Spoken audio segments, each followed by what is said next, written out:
Hi, everyone. I'm Ilana Schachter. I'm pinch hitting, subbing in for the esteemed Molly Andron, who is amazing, and I am delighted to be here in her stead. I will try to give you half of the Torah that she would have dropped. I'm channeling her right now. I used her hair product this morning, so we're halfway there. But for those of you, I don't know most of the people here, I'm so happy to see so many Msquared faces. But basically, I'll just share just a minute about me, which is that I'm an Msquared alum twice over. I've participated in the senior educators cohort, cohort 1, and that's how I know Judith Schiller, who's here on the call. I also was in the relational learning circle 1, cohort 1, and I've been very fortunate to stay in the Msquared community as an educator, as a facilitator, and in my regular life, I'm a congregational rabbi in a suburb of New York, in Rosalyn, New York, and I am in the middle of, we got some props for Rosalyn for sure. Why not? Give it up for Rosalyn. I'm currently living in this space around which this Zoom meeting is based. I am knee deep, I'm underwater basically in thinking about what the high holidays are going to look like and how we can do them differently, and how can we celebrate the disruption that has been kind of offered to us as a gift of innovation and a gift to the Jewish people.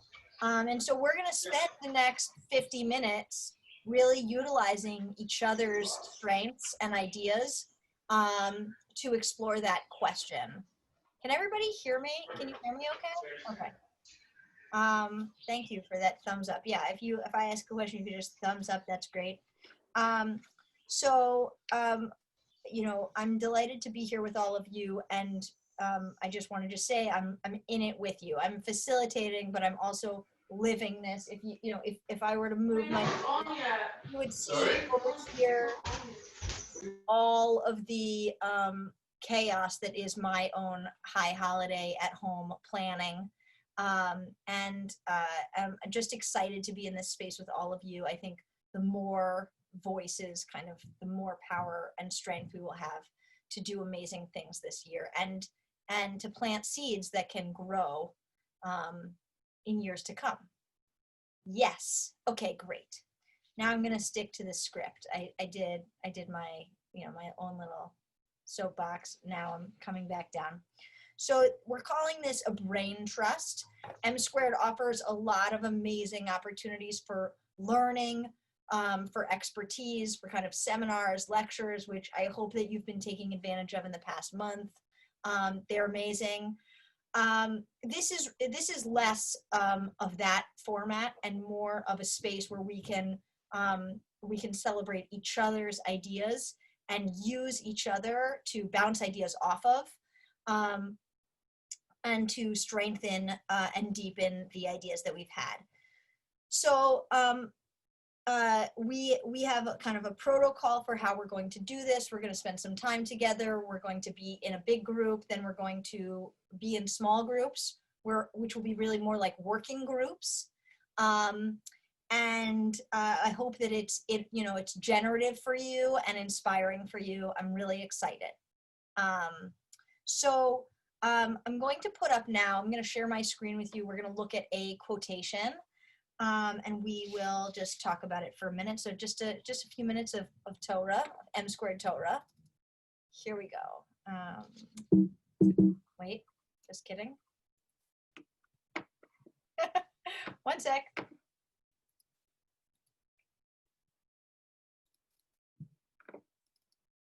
Okay. So if everybody can see the screen, I'll read the quotation for you, and we can just have a quick chat about it. So the quotation says, says Rabbi Yehuda Hanassi's rationale for writing down the Talmud when it was meant to be kept oral. He quotes a verse from the Torah. There is a time to go against Torah laws to protect God. So this quote is kind of where we want to start, and I just want to invite everybody, to reflect on this quotation.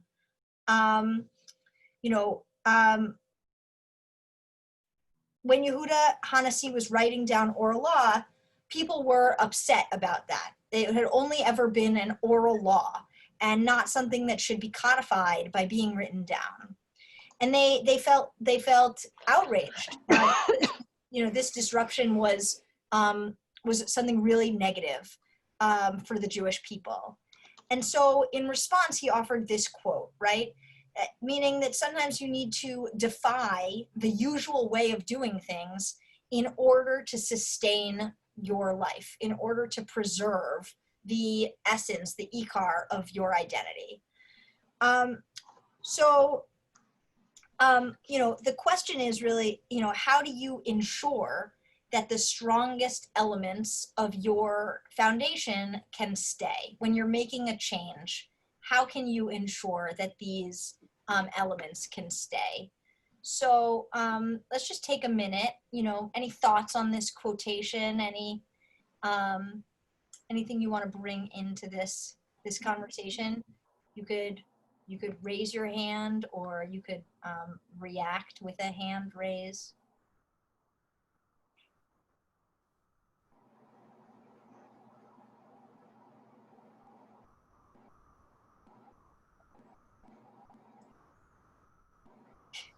Hello.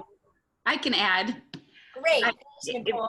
Yes, very generally speaking, I am consistently in awe how many times we can really pull from Torah what we're doing in today's world and how we need to do things differently.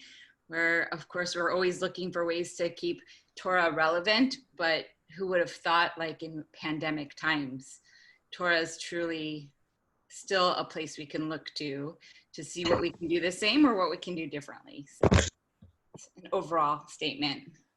Great, thank you. Yeah, I mean, it's so interesting. Like, I feel like there have been a number, since the pandemic started, there have been a number of comparisons in the Jewish world to, like, we're back at Yavna, this is like a new Yavna, we need to figure out what the Jewish world is going to look like now.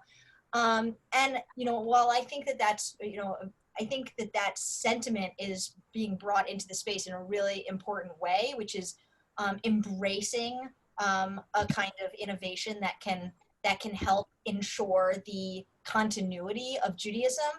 I also feel like that's a question that we as educators need to ask all the time, right?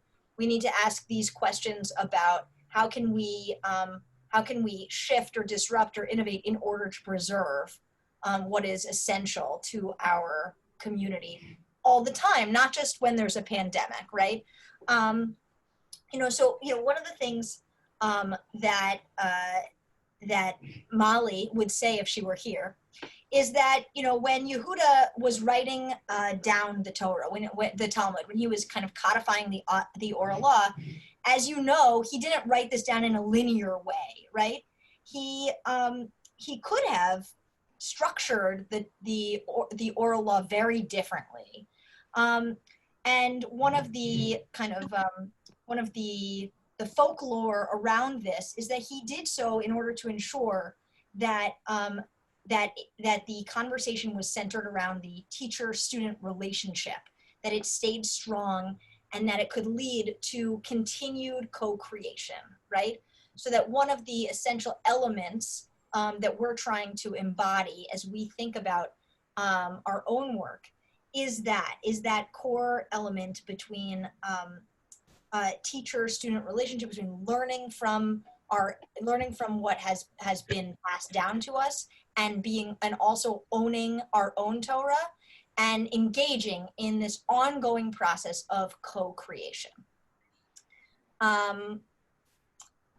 Great. Julie, did you want to say something? I saw maybe that your hand was up, but then I maybe you weren't. Okay. No, only I think I nodded a lot when you put up that Oh, quote, great.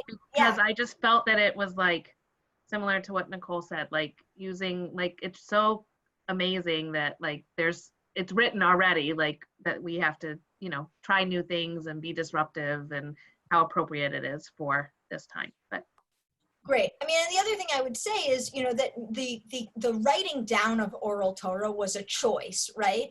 But that we know from our history that that the shift from Temple Judaism to Rabbinic Judaism was something that it was not really a choice, right? It was a reaction. It was a response to what our world looked like.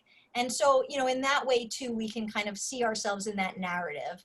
That that right now, when we're planning this high holiday experience, which is why we're all in this Zoom conversation, there are definitely choices that we are going to make that are that we kind of have ownership over those choices, and there are also circumstances that we're responding to and being reactive to, and so trying to find a way for us to feel confident in the in the adaptations and the innovations that we're building, both ones that we're choosing to step into and also ones that we are accommodating based on whatever our communities are able to do at this time, will be an important place for us to sit in this conversation. And the only other kind of point that I wanted to lift up before we jump into the high holidays themselves is, that what Yehuda Hanasi did in this project was to allow space for inquiry, for debate, for questioning. And that is, I think also one of the aspects of this conversation that we're hoping to bring in, and we're hoping that you're bringing into your work, wherever you find yourselves right now as educators, is that there's deep strength in questioning, in either questioning the status quo, in working together to question each other, to build off of each other's questions, can be tremendously valuable. So now what I'd like you to do, we're going to take a few minutes. First, just take a moment on your own. I want you to think back to a singular high holiday experience that you have had in the past. What is one thing that you would want to preserve, make sure can stay in your life? So think back to a high holiday experience that you had either, in synagogue, outside of your synagogue, at home, in your family. If you are leading communities, something that you led or something that you participated in, it can be really any high holiday experience. But the question that I want to ask is, when you think about that experience, what is something that you want to hold on to? That you say, this for me makes the experience. Does that make sense, my question? So take a minute now, think about a high holiday experience or a high holiday moment, and try to identify the part of that experience that you want to hold on to, that you wouldn't want to give up.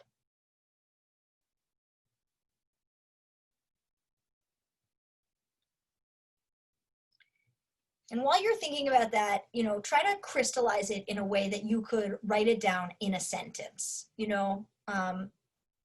I'm thinking about this thing, and the aspect of it that I really want to hold on to or that I don't want to give up is X. And I'm going to invite you to write it down. Actually write it down. If you don't have a pencil in front of you, because we've all given up on pens and notebooks, then write it somewhere on your computer, like on a note or an email to yourself. Just write it down so you can see it in front of you. And then I'm going to invite everybody to read that sentence out loud. So, try to formulate it in a way that the sentence, can express what you want to tell us.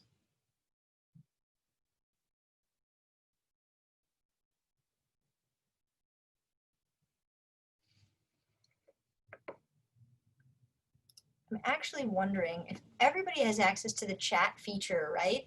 Maybe you want to write it down in the chat, and then I or Haley could read it out loud for you. So once you've written down your sentence, maybe just either copy and paste it into your chat or just rewrite it so that we can all see it. We're going to make a little compilation. High holiday memory that has an aspect of it that you want to preserve.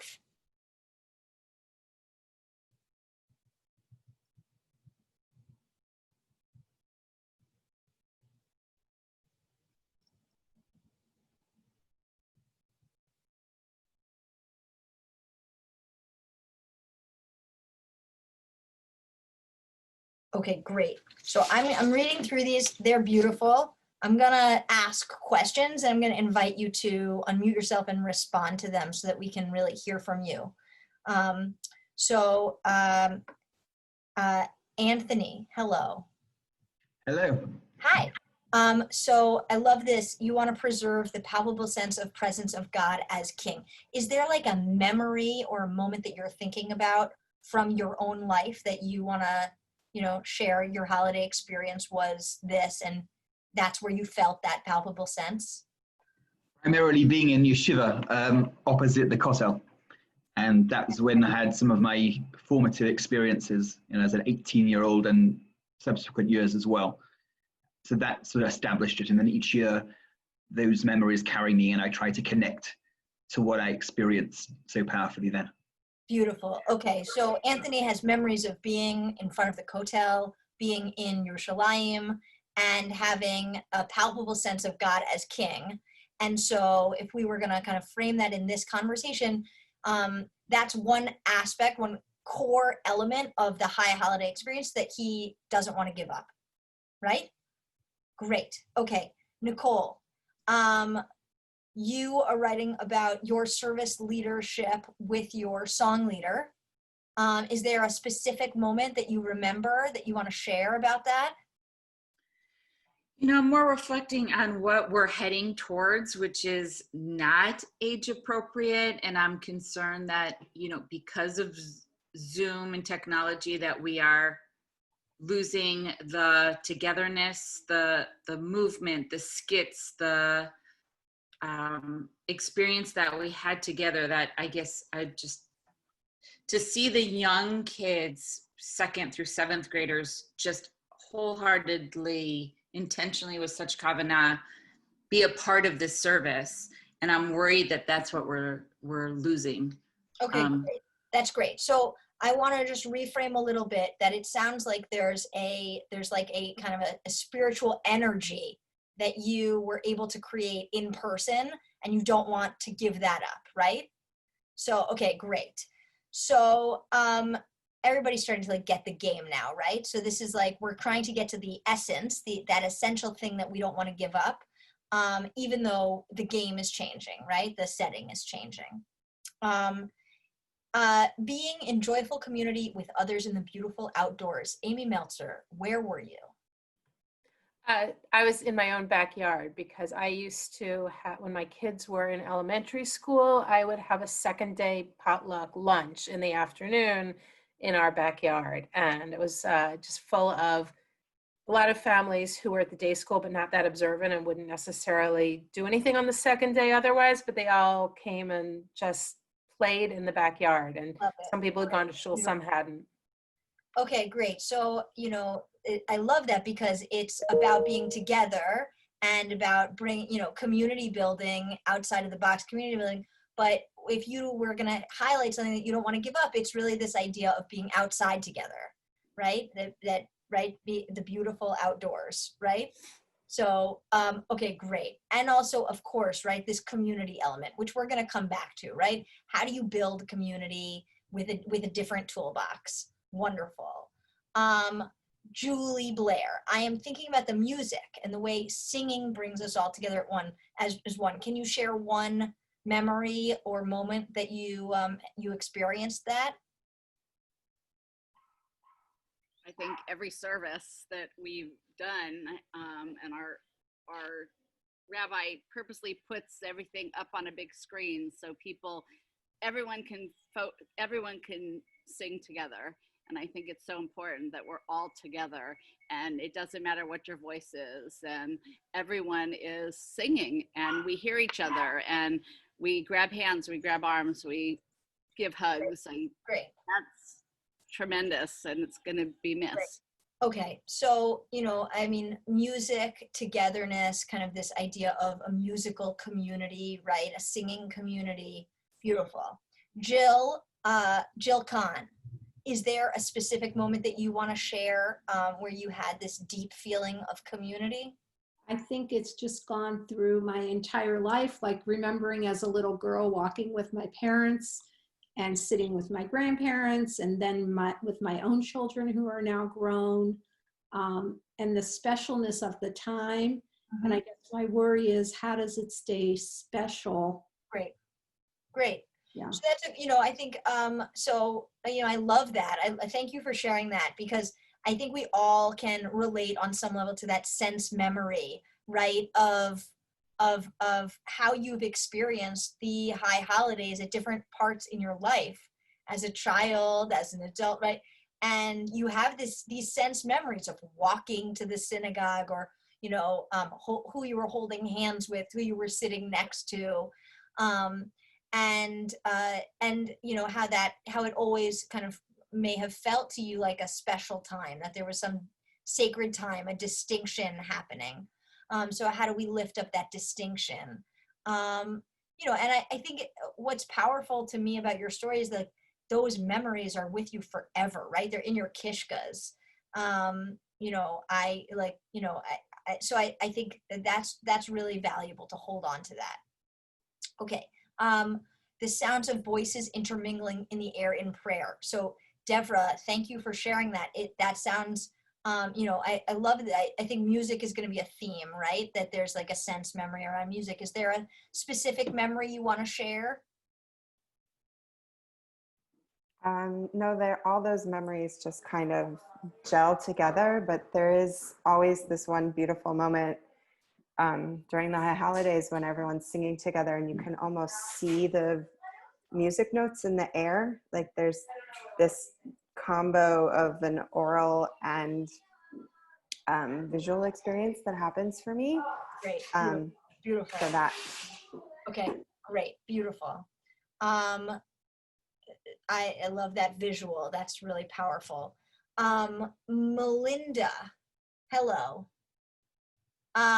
Do you have was there a specific memory you were thinking about, space for reflection? I mean, there's several moments, but I think, what I want to share is that when you asked this question, I kind of struggled a little bit, because I'm thinking what is meaningful to me isn't necessarily what the people I'm serving are coming to this experience for. So I'm trying to be mindful of what works for me is one thing, and then what do I think, what's the essence for people that are coming to this experience, and what do they need to get out of it? So I'm trying to put myself more in that headspace. Well, I thank you for saying that. And you know what, I just want to give us all permission to really hold both things, because I think that there's so much that we can be learning too from this exercise personally, right? Because, unless you were kind of born, I don't know, like a toddler service leader or Jewish educator, you have your own experiences from which you are drawing, either positive or negative, that have shaped you as an educator, and can, help you answer these questions also for the people that you're serving. So, I think it's both things.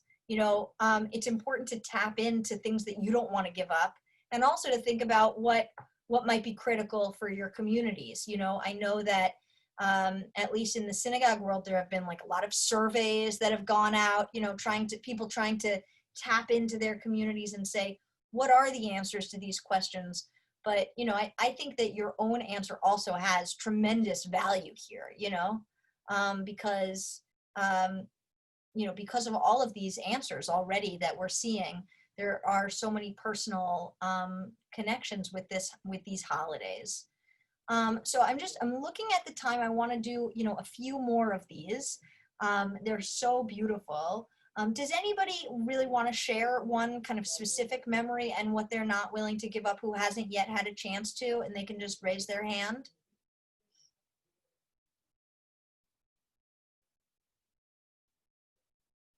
No? Okay, so I'm going to invite everybody to look at your chat, because it's really just such beautiful, essential moments of the Chagim, of the high holidays, and I want us to bring these into the next part of our conversation. This idea, the themes of the holidays, right? The ideas, I like this, what Lindsay said about preserving feelings of renewal and opportunity for a new year. That the high holidays would not feel like the high holidays if we couldn't achieve that, if we couldn't get through to that, right? But also the importance of sensory engagement, the way in which, the breakfast house smells, the way that maybe the Rosh HaShanah dinner table smells, the music that is kind of lingering in your ears in the weeks leading up to and the weeks after the holidays. The physical relationship that we have to prayer during the high holidays. Somebody said to me that for the most the essential thing for the high holidays as participants is the fact that you get all the way down on the ground and you beat your chest, and there's like something physical that's happening with your body on the high holidays. So, for so many of us, we can relate to these ideas, and also so many of these ideas are personal for us. So holding on to them and making sure that in this process of innovation and disruption, that we're really lifting up these essential aspects of the holiday. So I want to thank everybody so much for participating in that exercise. We're going to transition now into what we're calling, brain trust time. And for this, we're going to break out into small groups. And what I'm hoping is that everybody here, you may be at different parts in your different places in your process for planning the high holidays. You may have different roles in what your relationship is to the holidays this year. I'm going to invite you to take a moment now and think about one question that you're struggling with. One thing that you're working on that you might be stuck, a place where you're stuck, or a place where you're excited but you haven't really gotten that far yet. Something that's not yet completed, something that's still very much in process. And I want you to bring that into this group with you. What you're going to do is you're going to go into your group.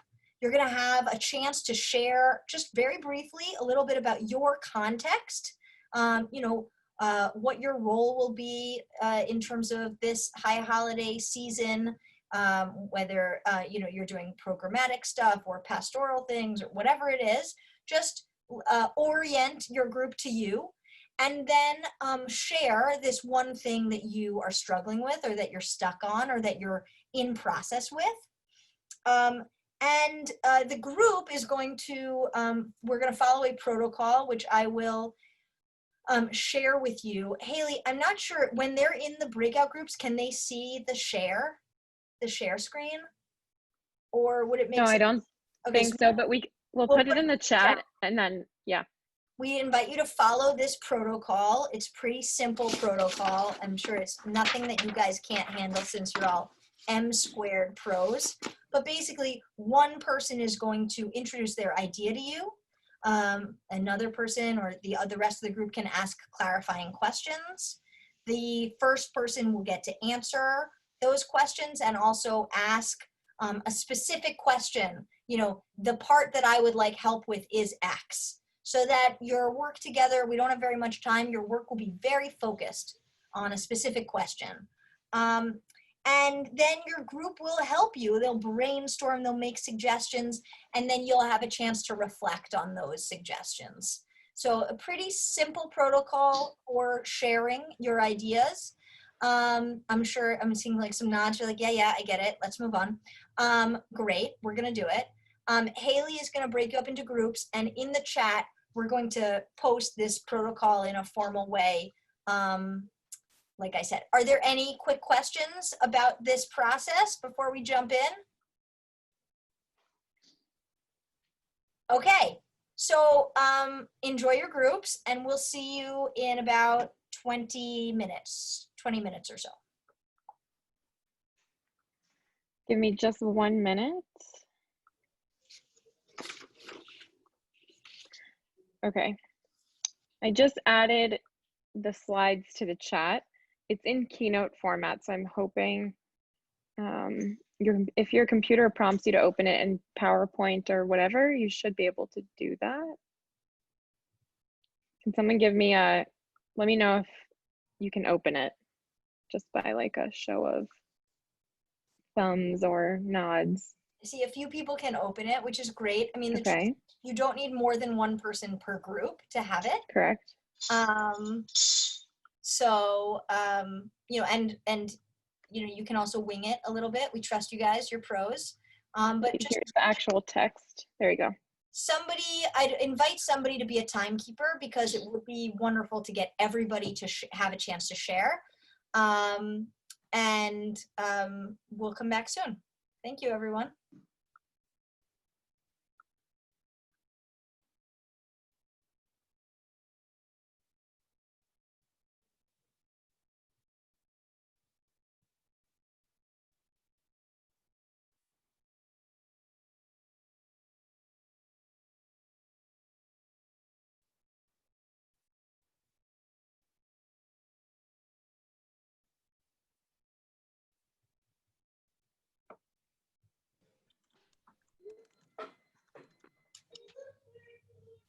Welcome back. Thank you for being here. I hope that these conversations at least were the beginning of something that was helpful and productive for you. I know that the Msquared folks are really, we're eager to meet you where you are in this journey and to support you in all the different ways that we can, not just with our resources, but really knowing that we have such a great network of professionals who can help each other. So we hope that that was the way you received this experience. I'd like everybody to just take a moment now and put into the chat, one kind of action that you want to commit to, one next step, something that you will do now as a result of the past 20 minutes that you had in these small groups. What's one thing that you are now thinking about or that you want to start working on? Just any kind of kernel that was prompted by your conversations.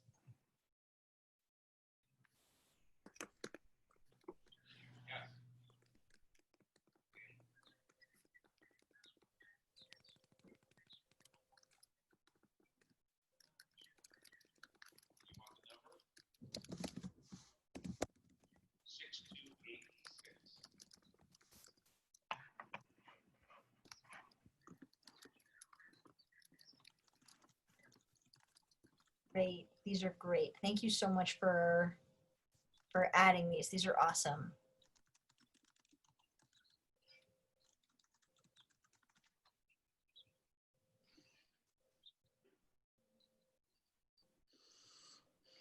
I'm loving these. These are wonderful. And I invite you, once you've written yours, to really scroll and read through, some of the responses that your colleagues have shared, because I think that it's important to acknowledge that we're all at different places in this journey, in this process, but that we're all in it together, and that we're excited to start this process, to meet you in the middle of your process, and to keep working on this stuff. It's great. Thank you so much. So because our time was limited today, we haven't, if we had a 4-hour seminar, I would now want us all to share some of the ideas that came together, or that you heard while you were together, and, be inspired by each other's initiatives. What we'd like to do is I'm going to post in the chat a Google, like a very simple Google Doc, that, I encourage you, if you have 30 seconds, to add into that document the ideas that you're working on, just so that we can, we can see what you're working on. We can help each other. You should feel free to, to even like write an asterisk if you want us to reach out to you and do more work together. Or if, if you had quite enough of this Msquared support group. So, please use that Google Docs so that we can continue to engage with you and hear about your ideas. And it's a Google Doc. So if you open it up now before our Zoom is over, you don't have to fill it out right away, but you can have it open, and you can fill it out at your leisure. Are there any just final thoughts or questions, things that came up for you that you want to, give voice to rather than just chats?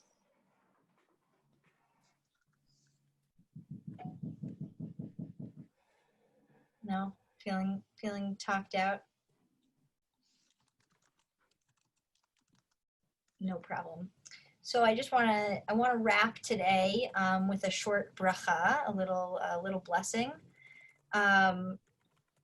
This is a blessing for the Jewish educator. It's based on the Serenity Prayer. So I want to share this with all of you and offer this bracha as we, I think all of us have this weird relationship right now with the high holidays, where it, on one hand, is very far away. We're not in the season. We're not even at Rosh HaShanah yet, right? It's July 4th.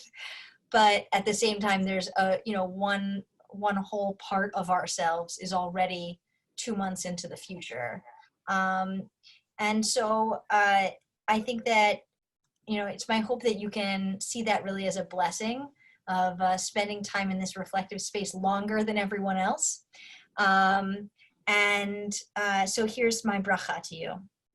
May we each have the courage and the knowledge to teach that which should be taught, to accept with serenity that which the learner will choose to learn, and to have the wisdom to distinguish one from the other.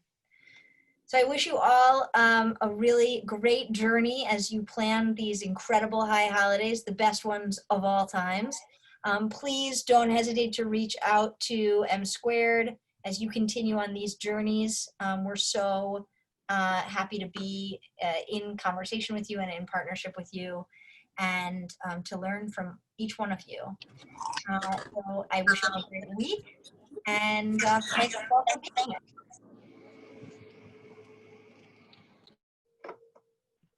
Thank you.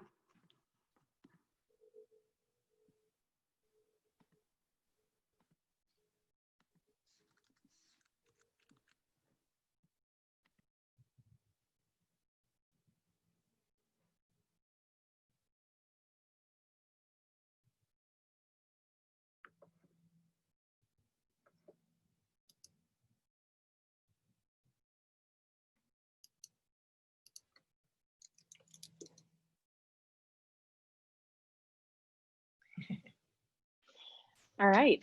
I was thinking maybe to save the chat. Oh, hold on. Let me just